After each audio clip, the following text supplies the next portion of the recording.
Hey everyone, it's Peter here. I recently released a video of alternative version or reimagined version of Pokemon, of Ash Ketchum, like a female version, and Pikachu. A little bit different Pikachu, of course. And I realized that I was recording the whole process in OBS, so I can do something like speed up version of tutorial or / process, where I can explain what steps did it take to actually model and rig this character. So yes, this is the female version of Ash Ketchum. If you don't know me, you might think I'm a big fan of Pokemon. It looks so because you see what I'm doing, but reality is a little bit different. I never watched Pokemon as a kid, and most of my friends did, of course. I didn't have any particular reason. I think it was too choppy for me, or I wasn't watching anime at all, if I can call it anime. Yeah, it's Japanese, so why not?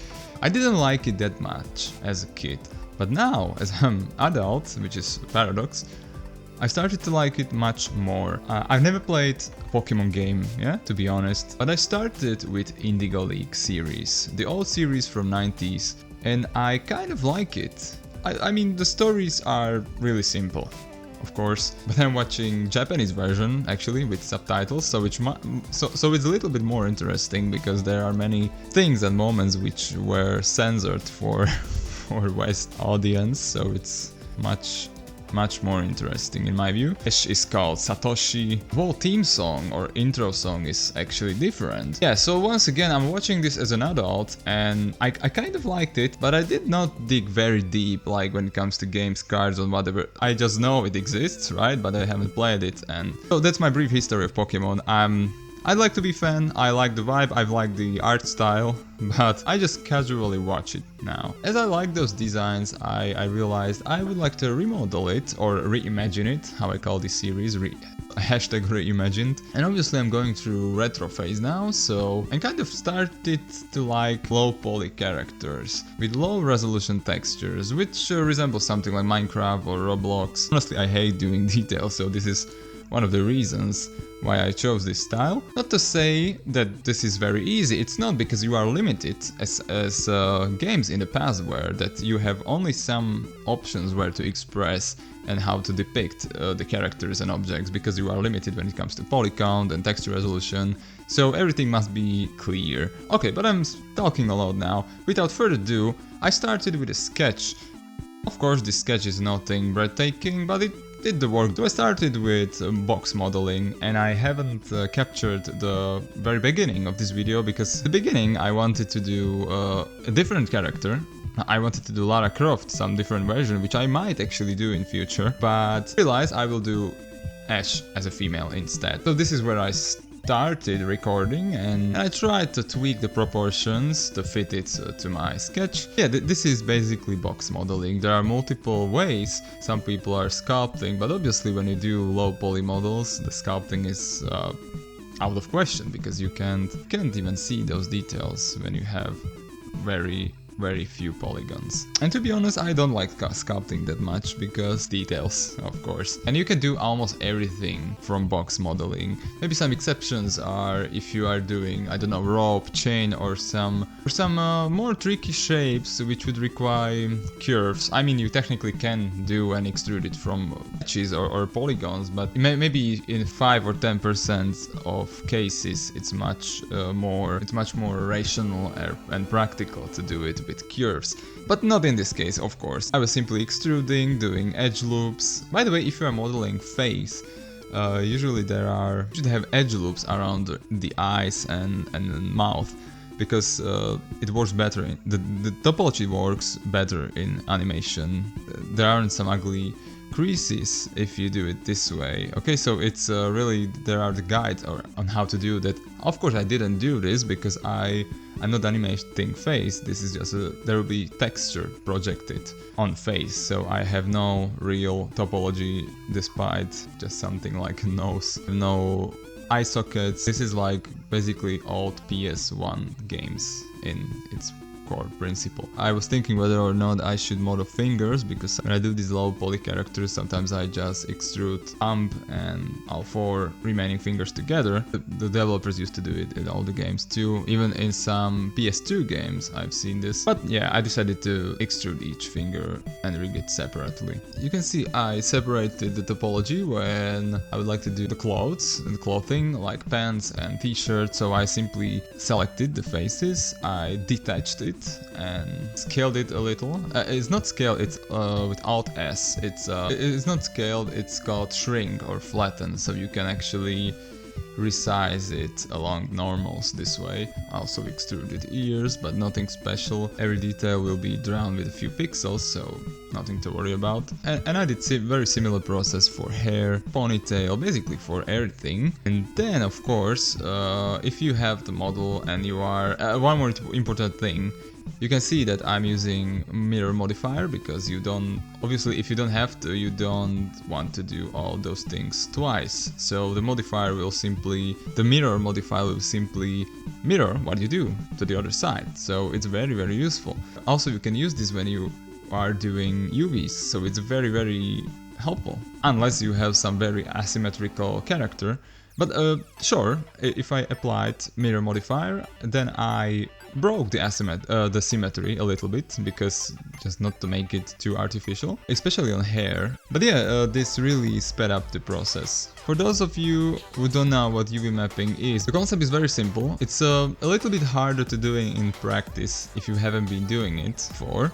But it's like, imagine that you cut 3D object with scissors and you need to, let's say you have a box and you cut some specific edges, so you can unfold it and have it on 2D plane, and you can map those specific parts to parts of the 2D image. Hope it makes sense, but basically it's everything what UV mapping does. You're just telling 3D object that, hey, this part which I cut now will be mapped to this part of texture, and maybe this part, I don't know, legs will be mapped to the lower part or right part or left part of your picture, of your texture, which you will use, because the program needs to map it somehow.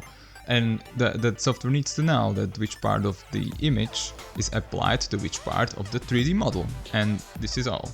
There are no like strict written rules on how exactly should this be. This is, for example, this is easier if you're painting it directly on 3D model, because previously the developers and artists did something like they unfolded, stitched the parts together, and then they were in other program like Photoshop or some 2D program that they were painting to those parts. But now you can paint directly on 3D model. So the main point, the most important thing is that the texture is not stretched too much, or the proportions are similar, and the second part is that it's not actually overlapping, because if, let's say, 2 parts, 3 parts, if they are overlapping, it means that if you paint it on some part, let's say if you paint it on arm, it will also appear on some parts of legs or hair, and you don't want that, obviously. So yeah, this is UV mapping in a nutshell, and I was going through this process, of course, and also I was doing some basic painting.